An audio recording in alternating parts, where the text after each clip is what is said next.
மாட்டாருப்பா. அவர் உன்னை ஒருபோதும் கைவிட மாட்டார். அவரை நம்புகிற எல்லாருக்கும் அவர் நன்மை செய்கிறவராக புரிந்திருந்தாரு.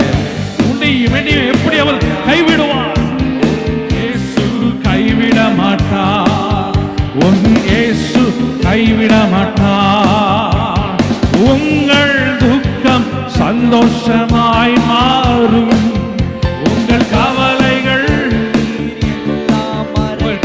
இந்த மாலை நேரத்தில் ஆண்டவர் மாற்றுகிறார். அல்லேலூயா. ஓ